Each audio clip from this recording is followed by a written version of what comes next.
What's up, everybody? It's me, JB, the ultimate writer from the Fight Bros podcast. I caught up with the boys, Lucas and Anaru, last night, and we had a chat about UFC 202, Diaz versus McGregor, the rematch. We talked about the press conference, etc. Talked about some of the implications of that. Also, there's a few betting tips there, and some of our own picks.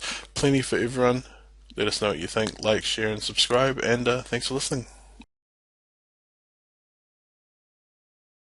Awesome. So what's up, everybody? This is the third episode of the Fight Bros podcast. You're with myself, JB. We also have... Hey, kia ora mau, Anaru here, and we got the farmer as well, and we're talking 202. Yep. UFC 202, big one coming up. How are you, Lucas? Yeah, not too bad. Nice. Pretty good, actually. Pretty good. Nice. You were talking about having to sell a whole lot of chicken shit before. I didn't know you were doing the marketing for 202.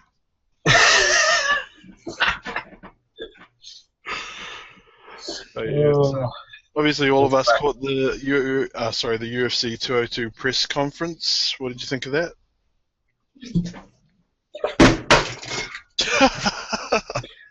Bit of water check. Connor. I enjoyed it. I like that stuff. Gets me excited. Yeah, I'm the same, but different, eh? You know, but different. We thought Connor was going to talk his talk, and he didn't really get to. Nate really took it over almost? You know what I mean? Do you think that it was premeditated, as it's sort of been alluded to? If you saw the Rumble interview, and you know, potentially Nate himself has sort of alluded to the fact that they planned the whole thing. Do you guys agree with that, or what do you think of that? I don't know how premeditated. I think they might have come up with it when Connor was just late. Yeah, I'm agreeing with that. I think fucking Nick was in the crowd, and he's like, "Fuck this, dude! Come on, let's bounce. Fuck this cunt." Yeah, well, it definitely worked. If people out there have seen the latest embedded that Lucas pointed me to today, man, Connor looked incredibly rattled. Yeah, episode 5, he was, very out of character for him. He was swearing and just, really worked out. What do you guys think of the press conference itself, like, and that style of marketing that we've seen recently, especially if you're talking about a Conor fight? Do you think the marketing, that image for the sport, which is something they've actively been trying to fight for over 20 years now, is good or bad? I think it's good for this particular fight. I think it's a bit different. Like, you have so many conferences that are boring, very, very boring, you know, and you can have one out of the box every now and again. It doesn't hurt the sport, brings in casuals. As long as they don't, like, they're threatening to fine them, and apparently some little boy got hit, which I think was a load of BS, because he was with Nick representing with the represent. But yeah, man, it's all exciting. It gets a lot of casuals. Yeah, I agree that it has a huge appeal, especially for a card that up until that press conference had kind of been a bit lackluster in the marketing side of thing. I didn't know about that little boy, but yeah, obviously if he's an affiliate with the Diaz crew, it's more likely that it's not genuine. Yeah, as long as everyone's not doing it, McGregor and Diaz, that's their character. I don't have a problem with it happening at theirs, but if George St. Pierre starts doing it or something, then we've got a problem. That would be very funny to see the robot George St. Pierre throwing water bottles. Hey you get the fuck out, guy. Hey you, fuck you, guy. Leono starts flipping everyone off. Hey, fuck you, Brazil. As long as he doesn't start throwing his drink bottles at Yeah. Yeah. Fuck. No, that's right. Like, yeah, like you say, if it's in character, then go for it. And yeah, those guys, it has been, they have been the major antagonists in whatever fight they've been selling. And when you get the two of them together like that, but you see the results. We're going to see more of that then, because the other younger fighters must be watching, must be learning. They're going to see. Are we going to see more of this? Yeah, well, I guess those two, like Diaz and Conor McGregor, are proof of the concept, right? Like, if the concept is that being a loudmouth, being brash, and like getting in people's faces, doing all sorts of things, swearing at conferences and throwing stuff is what makes you millions of dollars, which those guys are likely to make, then why wouldn't that be the blueprint if you're a young up-and-coming fighter and were that way inclined? But then again, I guess it's all down to character. I don't know if they can change, just like if you're brought up and you're just genuinely quite quiet and respectful, can you just put on an act? I don't know if these guys are that great as actors. You know what I mean? Like you see Chael, in a normal setting, very respectful and talking, and he switches. But I think he went out and he actively had an epiphany or some shit, and he goes, I'm gonna be this character and I'm gonna take this to the next level. Maybe we'll see a bit of that coming through. Yeah, that's right. Chael was definitely one of the early ones to have that obvious persona and character, like sort of playing to the WWE angle where their whole thing was like, your new persona in the Attitude Era will be you, but with your personality dialed up to like 11. So, if that's where they're going and you've got that in your personality, then I guess that's an option for you.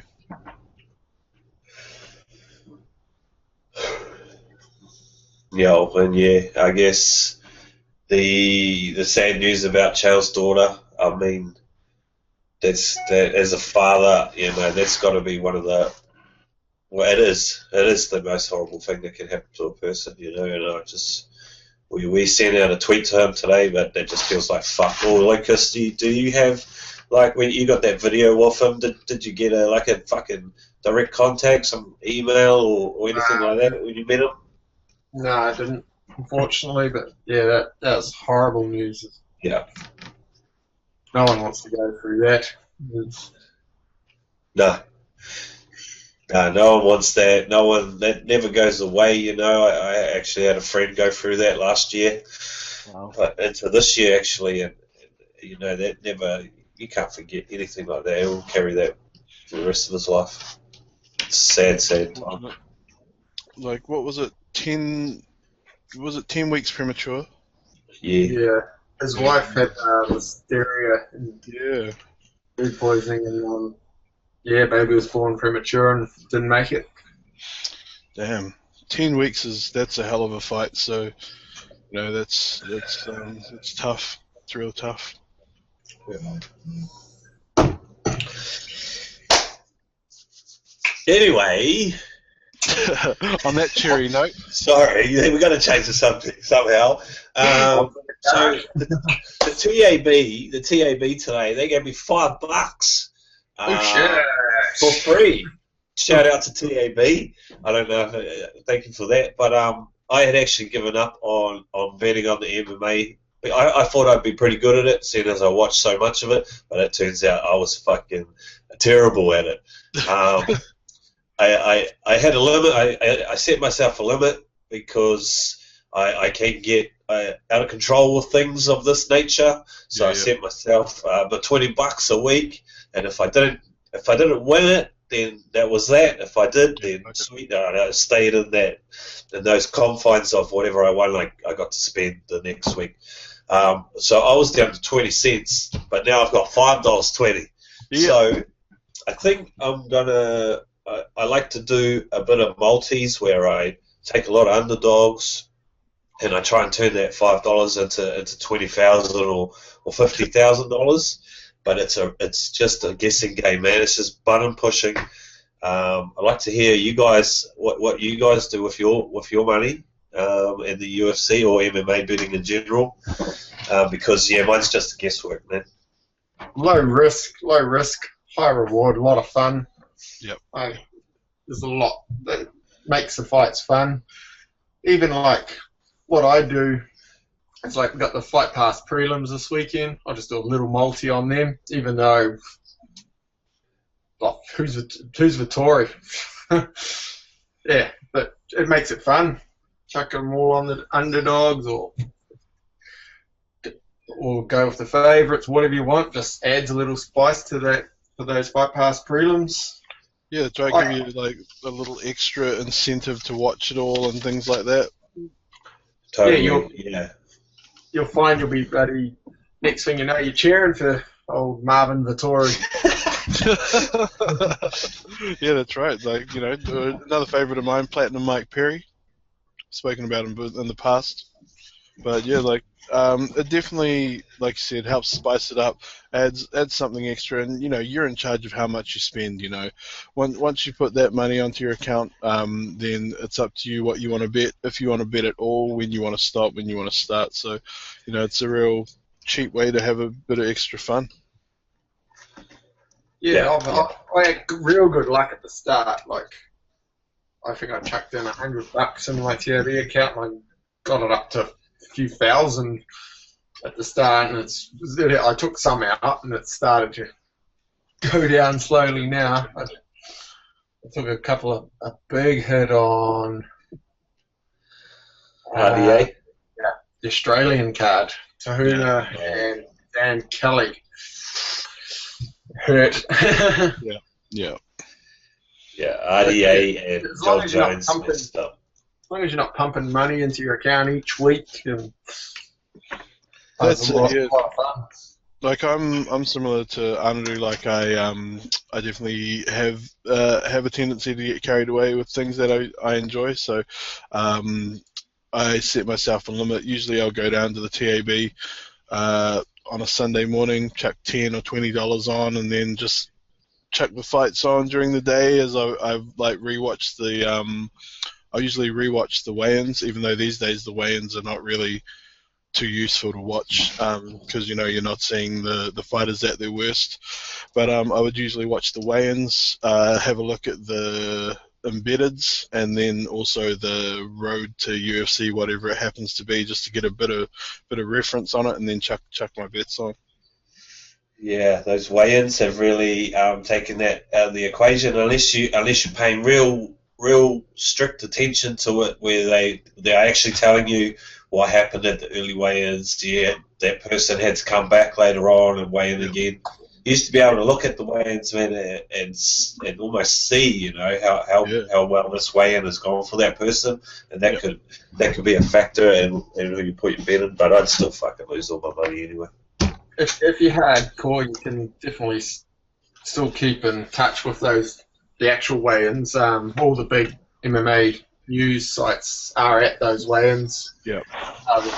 They're posting pictures of everyone on the scales. So if you're at that level, possible for sure. But I remember a few weeks ago now, Lucas, you had a chat to Mark Hunt's coach about basically that, about the fact that all the weigh-ins are done under observation of the media, etc. And I remember at one point people were trying to sort of circulate a rumor that Brock had weighed in secret and all this sort of thing. But it's just different now. They've it's a 2-hour window now. Yeah, 8 to 10 a.m. It's done for safety, and like the whole the steps that they're taking to protect the fighters, in the end, to protect the fighters from themselves, as it were, trying to get that advantage, etc. That I definitely agree with them. Is there just one scale at, say, 10 o'clock, they open up one scale and say fucking 10 fighters turn up for that early one, they all have to wait in line? Yeah, there's definitely only one scale. Yeah. So there's that could take time as well, yeah? I guess, but it's still better than what they used to have. All get Yeah. on a bus, go into a venue, wait till your name's called out to go out there. And some guys are trying to cut still and shit, and it's bad timing for them. At least if you got that 2-hour window, you can push it to 1:50 for your weight cut, and then just try and get on the scale. Ideally, Yeah, I think they all try and get on early, and then have more time to rehydrate and stuff. Yeah. That's it. The race from the scale to the cage is one that numerous people have mentioned is as important as the fight itself. Is getting that rejuvenation and rehydration, and from the time you weigh in to the time you actually have to perform. Yeah, that's all part of the camp, really, and they say that, that they train hard. That's still part of it, finishing it off, and then hopefully the fight's easy, I guess. Yeah. What is it, live in hell and fighting is easy? Not sure. You might just made that one up. So let's get on to these fights. Anyway, so we're going to talk about the fights and talk about the odds at the same time because that makes sense. So we're only going to touch on the major fights. So first one I reckon is the major fight. Sorry, Lucas, we're not going to talk about Marvin Vittoria, unfortunately. But we're going to skip ahead to the main event on the early Fight Pass prelims. Magny versus Larkin. What are your thoughts, Anaru? I'd have to go Neil Magny for this one. He's the favourite, but after what I saw him do to Hector, I couldn't go against him. To tell you the truth, that's where I'm at on that one. Yep. Yeah, I agree with that. Watching him perform against Hector Lombard the way he did, took a hell of a beating, and then came back to just dominate him, was awesome. I'm not a Lombard fan for numerous reasons, and Neil Magny just seems like a beast. And after Dan Hooker moved out to Colorado, trained with him, lived with him, crashed on his couch, etc., and had nothing but good things to say about him, I'm going to be a Neil Magny supporter for life, I think. Yeah, I agree with everything you guys both said. Masvidal coming off that split decision. Larkin's coming off a split decision to Masvidal. Yep. And from memory, he looked all right, but it's nothing special. But Magny's run's just impressive. Yeah. Great to watch. He hasn't lost. Well, he's lost once since 2014, and that was to Damian Maia, mate. So he's got like 8 wins and 1 loss out of the last couple of years. So he's doing all right. He likes performing down under as well. He's been on a few cards down these ways. Always performs well. Hopefully we can see him on in November. That'd be awesome. Did his girlfriend tell you that? What the fuck? Well, there goes that Neil Magny interview. Yeah, I agree. Lorenz Larkin, he hasn't really lived up to the hype. Everyone talks about, every time he fights, it's always like, oosh, Lorenz Larkin, this is going to be the time. Let's do it. And it's, they've all just been average performances for me. Yeah, he's not standing out in my memory right now as very dangerous coming across for old mate, the other guy. Well, dude, look at the reach advantage to Magny, 8 inches. 8 inches reach, 4 inches on the legs, 4 inches, in height as well. So, he's just huge. He's more well-rounded. He's just ticks all the boxes. Interestingly, they have almost an identical record, 18-5 and 17-5. But still got to give it to Neil Magny for me. Yeah, and I think it's been great following Magny since he fought in Auckland. He's gone 8-1 since then. That was just over 2 years ago. So he's fighting consistent.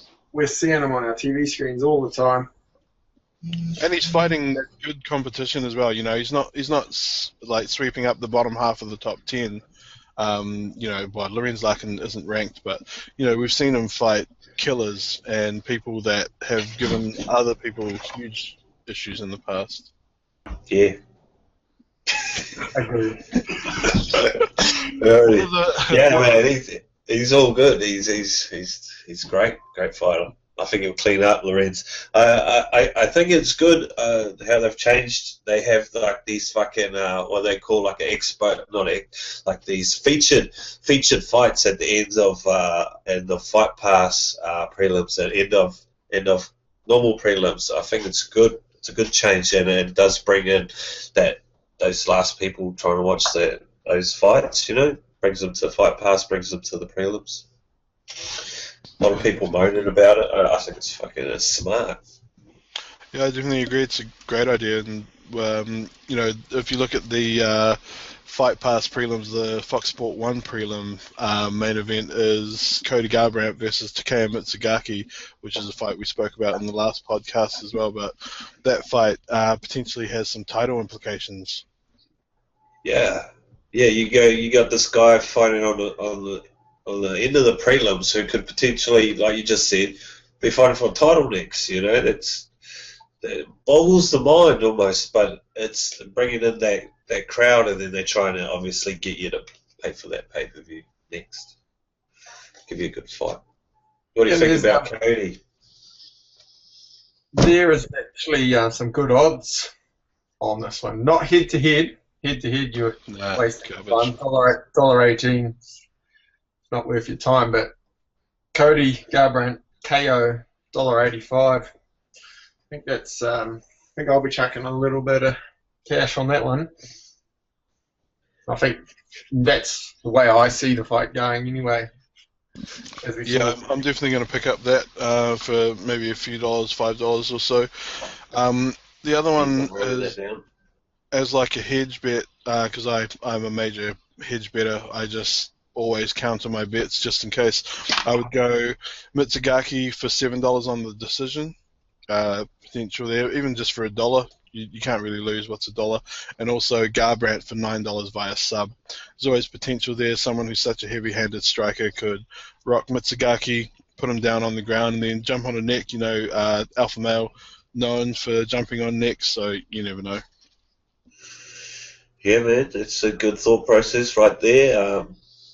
And then any of those things can happen. That's the problem with the MMA betting for me. Yeah, that's right. Like any of those things can happen, and those, like for me, those are the most likely things to happen. The decision would be least likely, the sub will be second least likely, and the $1.85 for the straight KO is most likely. But if you cover all the bases there, you really can't. Well, you can lose, obviously, because anything could happen, but it's a lot tougher to lose. There you go. He lost to Uriah Faber by submission at WEC 52. So there's your alpha male theory. That was a long time ago now. Shit. 2010. Another good fight. Just kicking off the main card. Dirty Bird versus Homasi. One of my favorite fighters there. The Problem, Sabah Homasi. He's a bit of a striker. We had a look at his record before. Lucas, what did you see? What did I see? I'm bringing it back up. It's his first fight in the UFC, but the regional promotions that he has fought in aren't scrubs. He's top fought Titan FC, Bellator, Strikeforce. So he's coming good background. He's fighting on cable TV, not these unheard of shows. So. Well, Bellator, Strikeforce was absorbed into the UFC itself. Bellator, one of the latest title changes was to an ex-Bellator champion in Eddie Alvarez. Obviously that's where Bendo went, as you mentioned last week. Anaru, Bendo, former UFC champion, went to Bellator, got worked, basically. So, if you're fighting in Bellator, you're fighting in that cable regional scene, then you're good enough to be in the UFC. Yeah, I just looked at his record too. One fight in Bellator, which seems odd to me, but then he went to Supreme MMA or whatever. I don't know the guy. I won't fucking sit here and fucking say that I do. But Tim, the Dirty Bird means, he's solid, bro. I'd go for him, but I'm not putting any money on that fight. Some good lines there. Have you had a look at the lines, Lucas? No, not on this fight. One thing I did just notice then, as Anaru said, I don't know that much about him, but he did fight 2 weeks ago. Oh, wow. So Wow. Tight, short notice. in Titan, and he won by KO punch over Boy Patino, who's got over 60 fights, pro fights. So. Jeez. Wow. So, he sounds like he was scooped up short notice. Do you guys know anything whether he's replaced someone on this fight? Memory fails, bro. Yeah, same. Sure. Doesn't seem like a matchup that you would make for Tim Means straight off the bat. And I remember last week when we were looking at the card doing episode 2, Sabah Hamasi didn't have any stats at all, didn't have an image at all. So it seems like he wasn't like bringing. He's paying $4.20 to win, which is a good number for Diaz card. Well, even Tim Means by KO is paying $2.10. So that is Tim Means pretty much his most likely finishing maneuver. But then if you look at Hamasi, his record as well shows that he's a finisher, and he's paying $7 for KO to KO. So he just KO'd someone 2 weeks ago. Potentially, man, $7 for a KO. That's something I'd chuck $5 at it. Yeah, coming into the UFC, chance. Hamasi got the call up 10 days ago. Means' original opponent was Sean Strickland. Oh, right. I wonder what happened to Sean Strickland. Knee injury. Ah, right. Well, that is another good fight there. Looks, good job getting a ring in like that. If you pick the round as well, there's some good lines here. Like Hamasi round 1, $9. Dirty Bird round 1, $2.50. Dirty Bird round 2, $6. So there's some pretty solid lines here. Head to head again, definitely one to avoid for basically for most TAB events if they've got other lines. But yeah, looks great. Why is that? Explain that to me, because I don't know why you said that. Lucas, do you want to sort of explain how the odds work and why you wouldn't take a... Means is just such a big favourite, $1.20.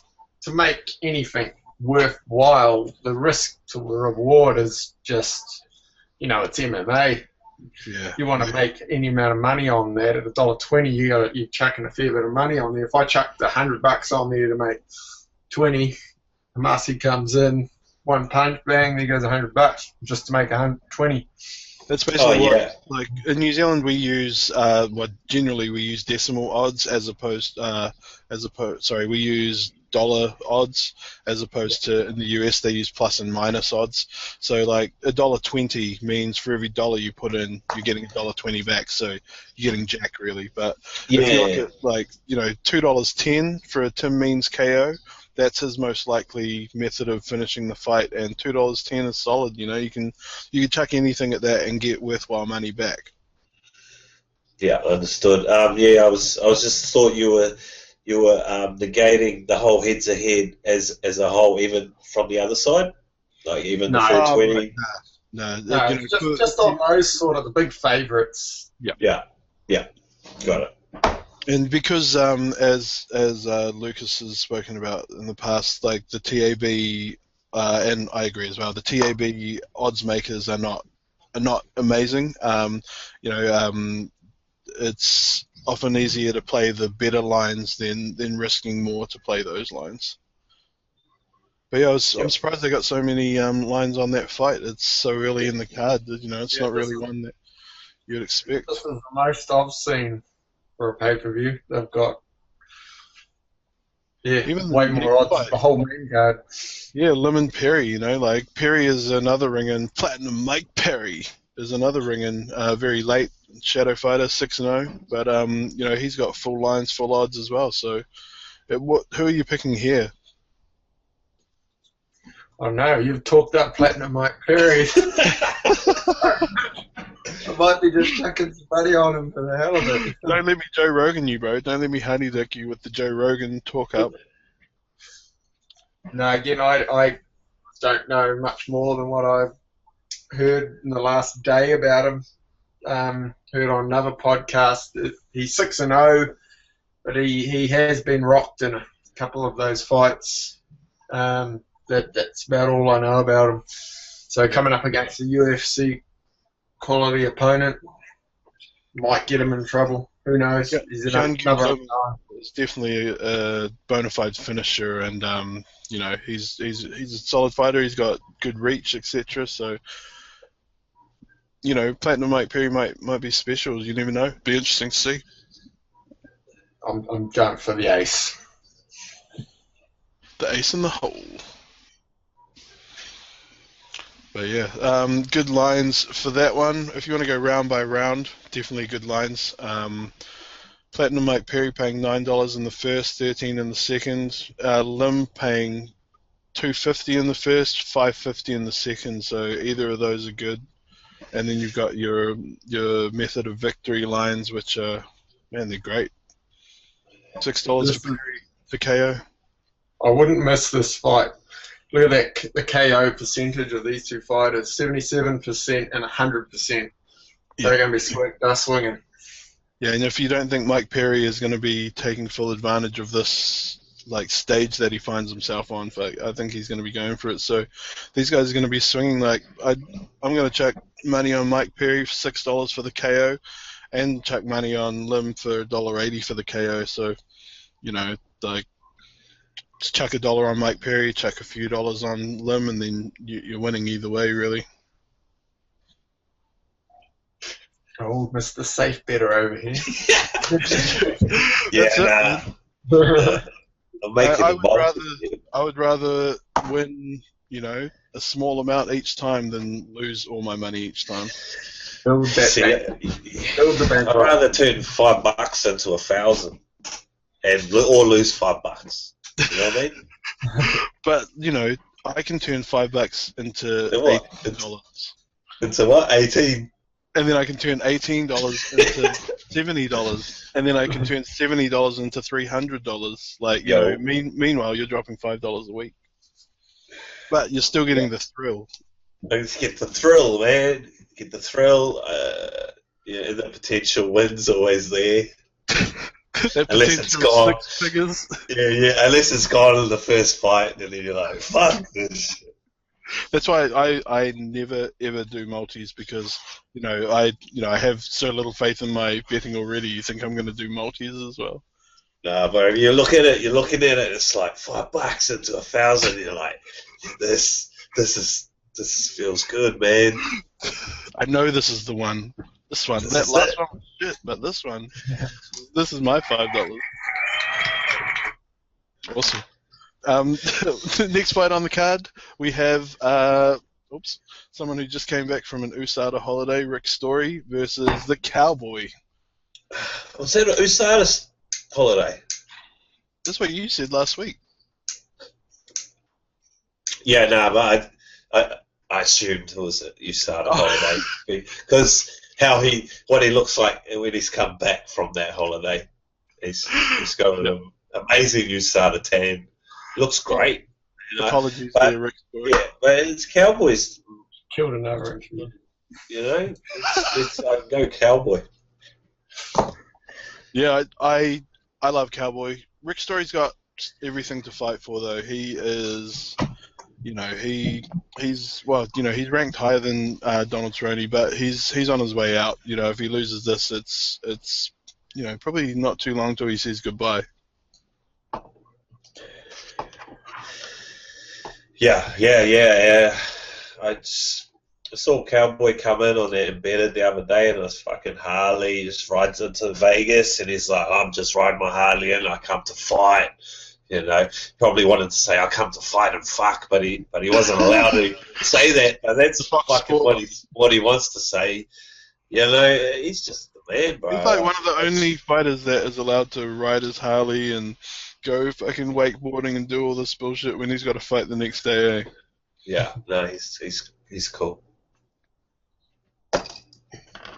Part of the image he's got to. Yeah, I guess that's his marketing. Eh, that's his bottle chucking and swearing and mic dropping. Yeah, you got a bet on that, Lucas? No, just skip that one, I think. Dude, good lines. I am going to go Cerrone by KO for 450, and I'm going to go Story for submission for 17. Yeah, even Cerrone for submission for $5, dude. What's up? Like Cerrone by decision, 325. All of these are sick bets. Yeah, Cerrone will be too quick for him on the feet. I'm picking. If you want to do a fight goes the distance is $1.75. That's another solid bet that anyone could take, because I don't see the fight going the distance. And if you say no, then it's $2 if you just want to go for that straight line. So, you know, I pick Cerrone overall, but you know, I'll go for any of those lines. Next fight. The co-main event.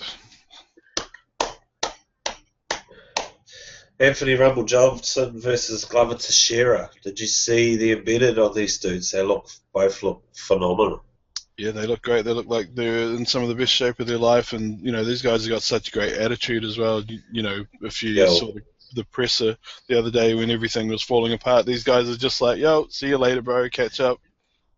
Yeah. Glover's like fucking looking at Connor, hey, taking everything I work for, motherfucker. He's like stealing his drinks and shit. And he's like, oh man, but yeah, they're just beasts, bro. You know, like they're just like so tough and shit. They don't need to say anything. They don't need to do anything. We just know that they're just explosive beasts. I can't wait, and I think I don't know. I'm picking Anthony Rumble, but that's because I like him more. But it could go anyway, I reckon.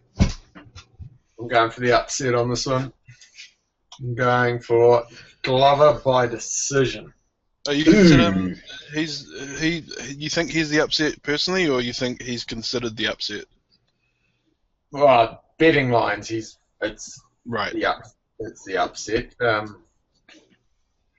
Yeah, I don't know. I think he can avoid. The onslaught in that first minute. Mm.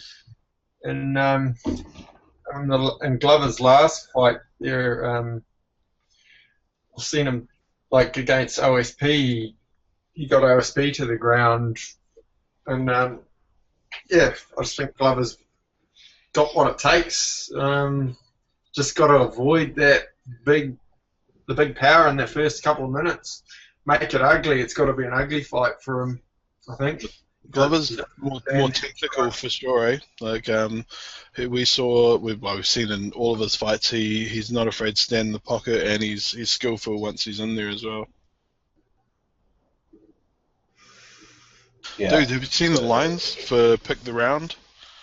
Glover. I'm looking at it right now. Yeah, $2.25 for Johnson. Yeah, well, Glover in the first $9, in the second $11, in the third $15. Like, you know, those are solid lines for you, Lucas, if you're picking Glover. Yeah, well, Rumble did gas out. Glover's good on the ground. You could see a submission in the second or the third. So could be something to have a little play around with. But yeah, well, that's right. Definitely, man. I'm going to chuck some money on probably all of those. Dude, it's how you do it. It's how you make that money. Nah, but yeah, we want to have that. Sorry, no, don't worry. Yeah, I get that. I do some crazy ones, and then I'll try and win my $20 back on some more easy, well, not easy picks, but more safe bets. Safe bets, yeah. Dude, NBA season is my time to shine. Like NBA playoffs and finals, when all the teams are performing like bang, just on. So much more predictable, and I usually make hundreds over the course of the NBA playoffs. Yeah, well, I was thinking about this today. You get to see that team every week and get a feel for their form. Where you might, you get to see this guy maybe once 6 months. They roll him out, Yeah. and you're supposed to go off his record. He might have, 6 months ago.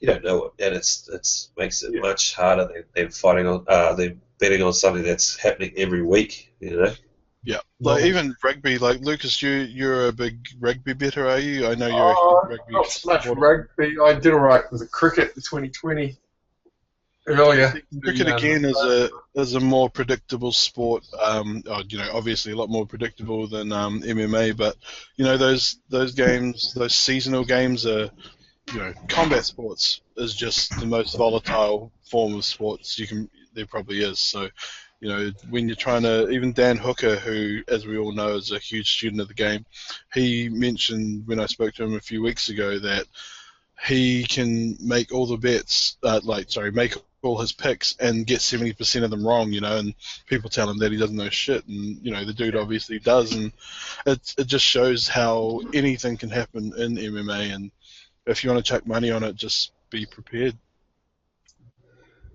Yeah, a couple of times I've flicked a coin, made picks against myself, and the coin has beaten me several occasions. The coin has a better record than you. How are you guys doing in the UFC pick'em that we have as part of our Combat Sports NZ page? Yeah. I forgot to put my picks in the last 2 or 3 weeks. Oh, so you've just fallen way behind now. Crash and burnt. Yeah, I gave up on that. I can't bet with my head. I always bet with my heart and the fighters that I like, even if I can see that they'll probably lose. So I don't do too well. I'm the same. I was probably above average at that sort of pick'em when I played it every week. But with the way it's designed, if you fall behind one event, 2 events, you got a lot of catching up to do because So makes it tough, but definitely interesting, and it's good when you got a bunch of friends doing it as well. It's something.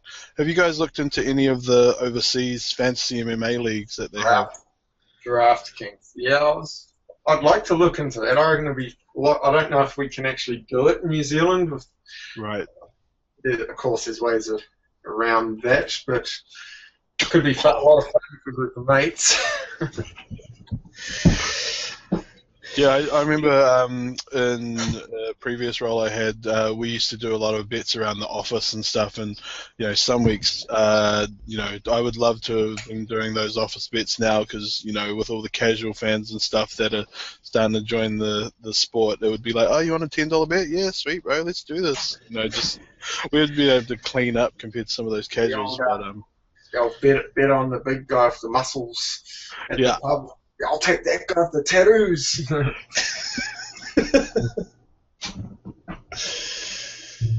Yeah, no, it's the game that we all love, and so Glover, you're going AJ, Anaru. I myself, I'm pretty torn with this one. Like betting wise, I'm probably gonna chuck some money on Glover, but I'd love to see AJ get back in there against DC. And get that rematch and do better.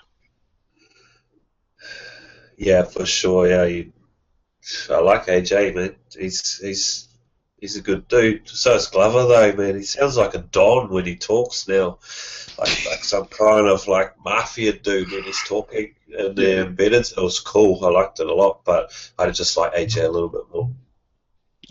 Yeah. Cool. So the main event, the reason we're all going to be watching tomorrow, well, one of the few reasons, one of the reasons, sorry, but the major reason that most of us are going to be watching tomorrow, Diaz versus McGregor. Who you got? The smart money for me would be to put it on Diaz. I mean, but I've been supporting Conor since for a while now, and I'm not going to stop now. And in fact, the popularity of Nate has only egged on my my support even more, even further. I still You're a remember classic when he, fan then. I think it was, who the hell was it? I don't know if it was Chad or Siva, and I was the only guy there in a room full of Connor haters. Basically, they just wanted anyone to beat, and he won, and it was the most glorious feeling ever. And I can't wait to have that glorious feeling again on Sunday. It's going to be great. Nice one. Yeah, it's definitely one that Connor needs to get back if he wants to maintain his marketability and his value. Absolutely, yeah. He has to win this, man. It sets him up. Oh, man, so many avenues open up for him. Like, he's only got that one back to 145 if he loses, and he loses just all that mystique and the whole shebang's gone. But if he wins, world's his oyster once more. Dana actually said the other day, either way, I think he's going back to 145 to defend the belt. Yeah, well, we all know what can happen when Connor's on a winning streak, talking. Yeah, when he's winning and multiple people calling him out. Who knows? Dana doesn't even know.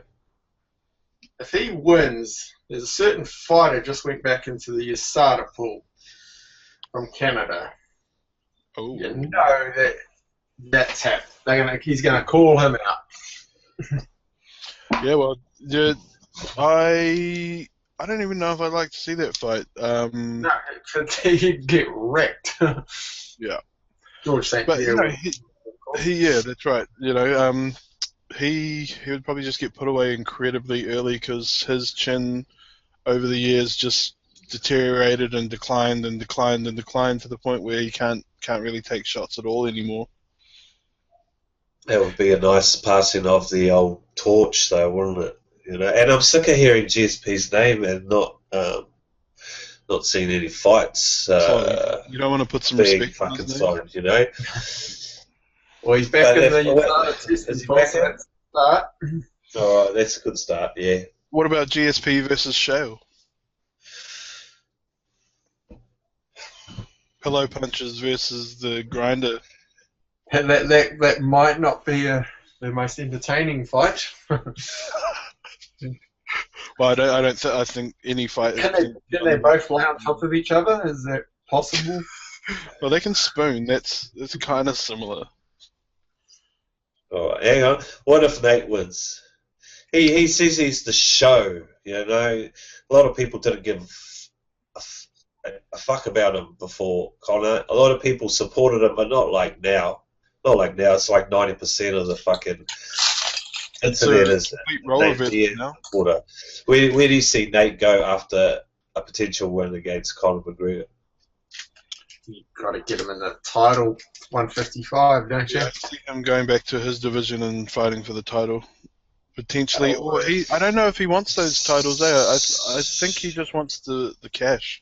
So who knows who you might see him calling out.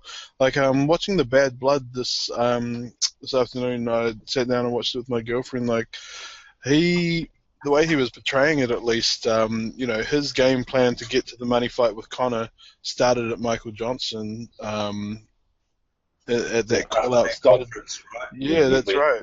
I get pumped. It was the idea in his head. Boom. Yeah, that's right. And he even says, I can't believe all these people sat here and no one said anything. No one even threw a water bottle. He says those words. And then what happens, like a year and a half later, bam, he's in a conference with Conor McGregor, walks out of it, throws a water bottle. If Diaz wins, I don't know if you remember Bellator a year or so ago when the Diaz brothers got in a scrap with Nurmagomedov's crew. Yes. So there's bad blood there, so that's a possible fight. It's not a good fight. It's not a money fight. It's not a money fight for Nate Diaz, or a good stylistic fight for Nate Diaz. No, both of those things are correct. He'll get suplexed around the bloody cage, mate. I'll tell you now. Yeah, he could even get knocked out. Nurmagomedov is a legitimate striker as well. He's in that Russian mold of well-rounded, heavy grapplers. No one's calling out Nate Diaz, are they?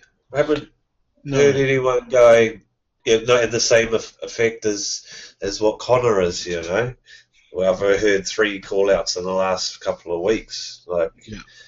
if everyone thinks he's going to win, then why aren't they calling him out already? I suppose Cowboy doesn't want that one back.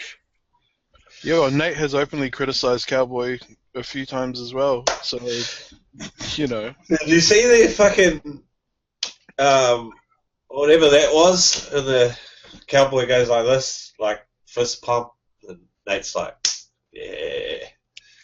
Like, they said that if they ever saw each other, they were going to have a scrap, and they seemed to be quite happy with meeting each other in the hallways at the UFC. Oh yeah, no, maybe maybe they're a bit like Ev Ting, and you put that contract in front of them, and they'll fight with passion. But until then, they're just cool with everyone. Does Nate still get paid, mate? He says he's the show. Say he wins, what's his next fight worth? Does he get paid as much? I'm not sure. Does he tribally inherit that mana from Conor McGregor if he puts him away again tomorrow? I think he stays where he's at right now. And you think Conor drops? Conor drops slightly. Nate stays where he is, which is very, very high right now. But it doesn't. I don't see it further unless he says something ridiculous on the mic when he wins, something crazy call out. Man, that's his post-fight interviews. They are half of the marketing for him, eh? That first one when they're on Fox Sport 1 and he's like, Conor McGregor, you're taking everything I work for, and then that one straight after he beats Conor when he's like, I'm not surprised. Like, both of those sound bites, are on every single Diaz promo you'll ever hear from now on, and they're just marketing gold. Yep.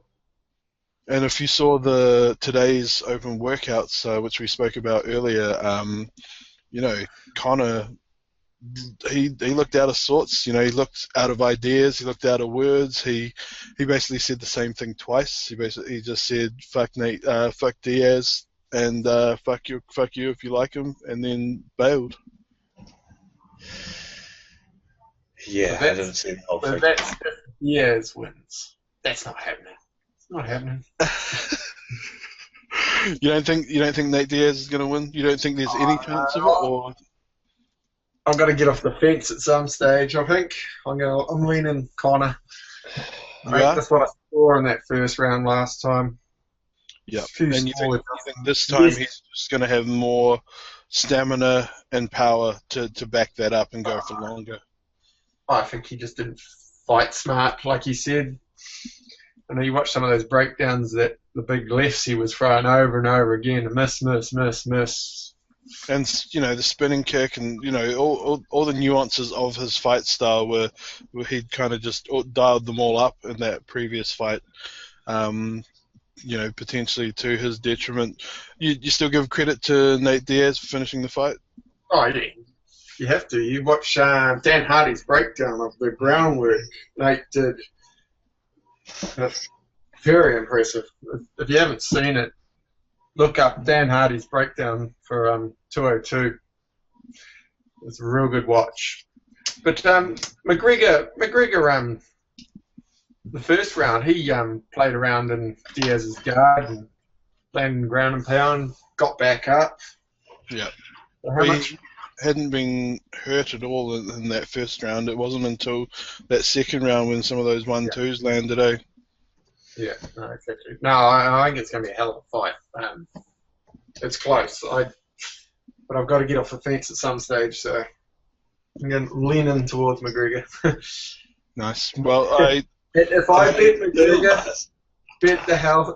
If I bet McGregor, bet the house on Diaz, I have never won money on a McGregor fight. Oh wow. Mendes. I bet on Mendes, $100. What? Wow. Aldo, bet $100 on Aldo. Gone. Oh wow. Diaz. I bet $100 on McGregor. Gone.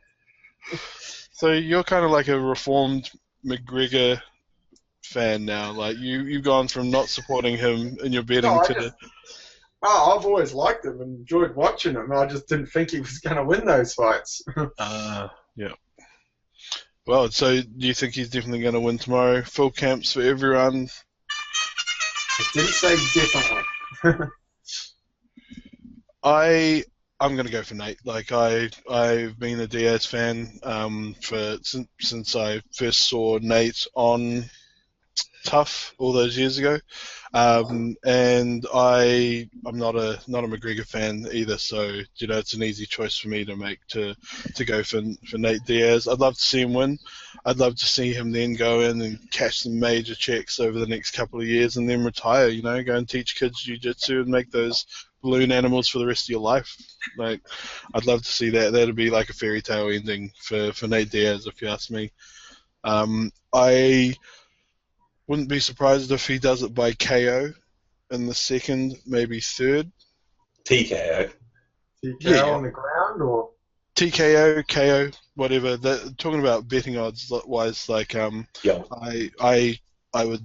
I would not be surprised if he did that. But obviously, the most likely is that he takes, like, maybe hurts him again, similar to last fight, and it goes to the ground and he finishes it. Yeah, I mean, that's a possibility, isn't it? I can see all those possibilities. They can all. I can see them all happening. Same. I could see Nate Diaz getting knocked out in the first 2 minutes from an incredibly pumped up and fresh Conor McGregor, but I could also see him adrenaline dumping and psyching himself out, and then just not performing when it's time to. He seems more rattled for this fight than I've ever seen him in any footage of him ever. He seemed out of sorts for the trash talking at the press conference, as well as today's open workouts. And yeah, Nate just seems so calm and cool and collected throughout the whole process, from the aftermath of the first fight to everything we've seen so far. He just looks great.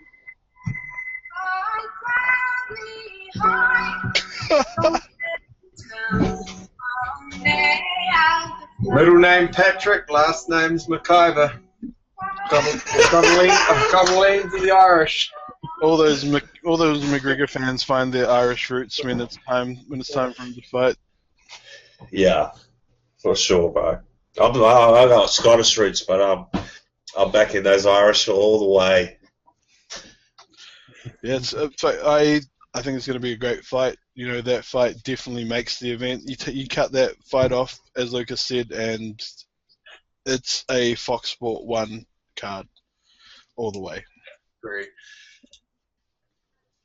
Does Conor McGregor go back to 145? If he wins, the world is his oyster, as Anaru said. If he loses, he's probably going back to defend his belt.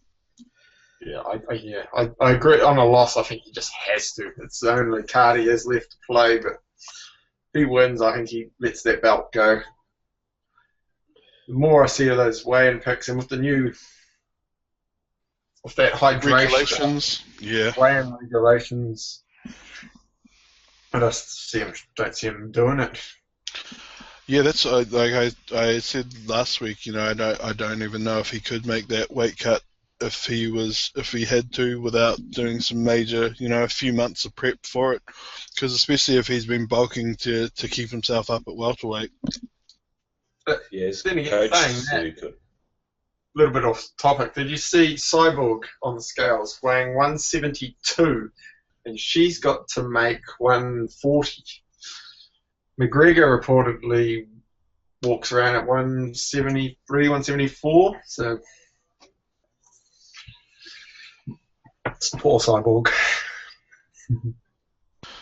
So what? He's still walking around at welterweight. Yeah, apparently he's 172, 174 sort of thing, so there's no cut for him. Talking about fight week weight, so he's just managed his weight really well over the camp, you think? Yeah, the last fight he weighed 168, so sort of that would tell me he walked on the scales. Yeah. Without a weight cut. Yeah. Well, folks, it's going to be interesting, man. For me, lines tomorrow. Diaz by KO $6, Diaz by sub $3.50. I'll chuck money at both of those. You know, I'll even chuck $1 on McGregor via sub for $21. You know, just because once you rock someone, anything can happen. He would have been living on the mats for the last 4 to 6 weeks, just working his jits. So if he gets Nate wobbly-eyed and starry-eyed and shit, who knows what he might jump on and grab. So I'd chuck money on that. I would chuck money on, will it go the distance? Actually, no, I wouldn't. Sorry, because that's saying $1.75. Yeah. But total rounds, I'd chuck some money on the total rounds there because, either winning in 2, either winning in 3, either of those are solid lines. Yeah. No, I agree with that. McGregor's call though, round 2, KO, $7. Doesn't he always call round 2 or round 1 by KO? Yeah. Either fighter wins round 2, $4. Yeah, that's good money. That's what I'd chuck money at. And then solid bets. Hopefully walk away with some cash. I don't see it going into those championship rounds. They're coming in wound springs. They're just gonna explode. There's so much tension. I only think one of them would actually be able to get to those championship rounds, really. Wouldn't Nate really be the only one with the stamina to get 20-25 minutes deep into this fight and perform? Yeah, you'd think so, but I mean, from Connor's mouth, he can go all day, he reckons. Well, Connor says all sorts of shit, though. Go all day, rounds on rounds. Well, it'd be interesting to see. I guess we're going to find out in just over, about 16 hours or so. Yo. 16? I don't know. Whatever. The fights will be starting at about 10 or 11 hours. Hey, but, you're a day ahead of yourself, Al. Oh, yeah, sorry. Yeah, I am. Anything else you guys want to chat about? Oh, I've got a question for Lucas, the insider. The combat sport tours guy. Bro, have you heard anything about November's Australian card? When can we expect some more news? When do they usually release info regarding a UFC in Australia? Well, the rumours were early November, Melbourne or Sydney. It's all gone really quiet. I don't know if it's anything to do with Whittaker having hand surgery and I think he's recovered from that now, but there's a lack of opponent for him, and obviously Mark's not too happy with the UFC at the moment, so that might also have something to do with it. But I'm just looking at their planned events at the moment. There is the next 9 weeks are booked up to October 15th. Then there's a week, 2 weeks off, and then they're in Mexico, Dos Anjos Ferguson, November 5th. Then UFC New York, November 12th. So maybe late November, eh? Late November, maybe, if it's still happening in November. Like I said, they try to give a 2-month lead-in where they can, but they do tickets on sale generally 8 weeks before the event. Yep.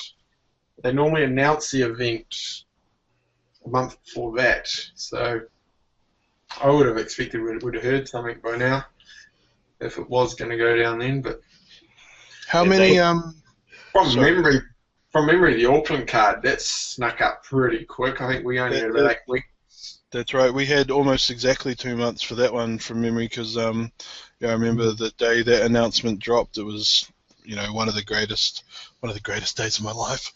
But but yeah, that was definitely a highlight. So it's weird that they're leaving it so late because Dan Hooker himself, he said he wants to be on that card, and he referenced the November card, like it was a thing that was actually exists and is happening. So, it's interesting to watch that one develop.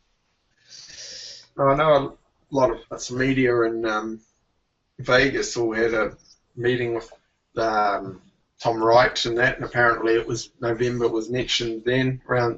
That was back in July, so hopefully it's still happening. It just might be later in November or sometime in December. I have to send Peter Klosko an email. Maybe another theory, maybe they're going to wait a bit for how Kai does if he doesn't make the final or something. I was thinking how many fighters from Australasia are involved in the latest season. Is it 8, like half of the fighters?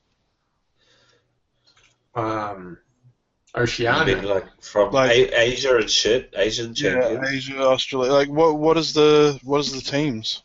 There's New Zealand, obviously. There's an Australian. Is it like America versus the world, or is it just Oh, right. Champions. They've all got a belt somewhere. Right. Yeah. There's one from Guam. So yeah, I cannot tell you. Didn't know they had a belt in Guam.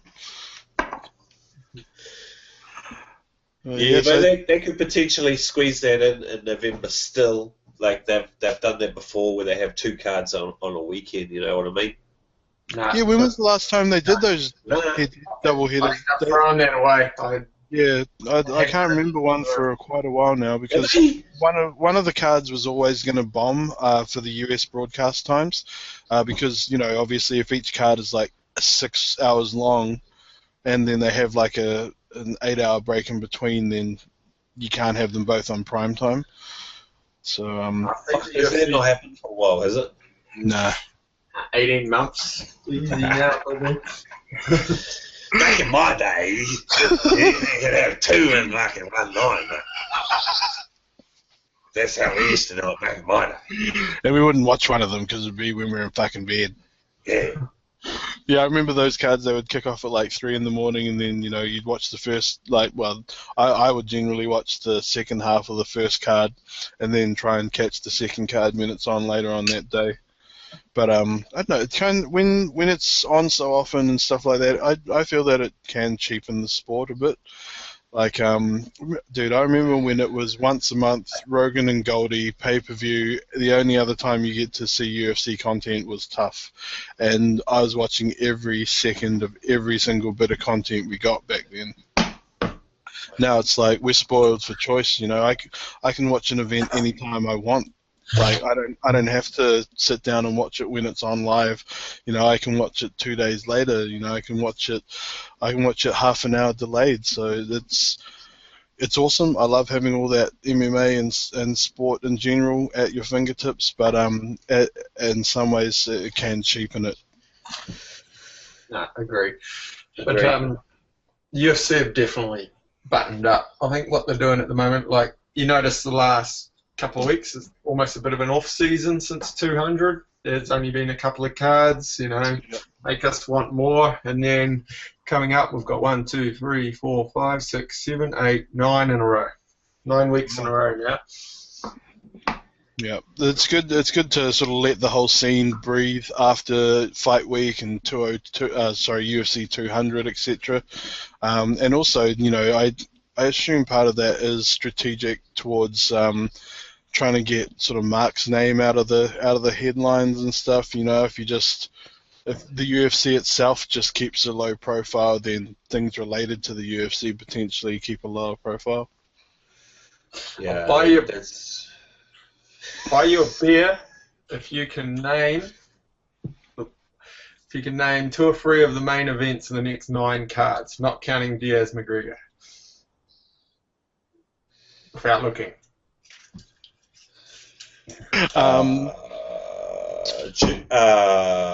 Who's next week? Who's next week? I have no idea.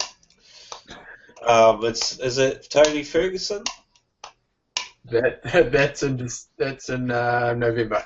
I know. There's Stipe. RDA is coming back soon, isn't he?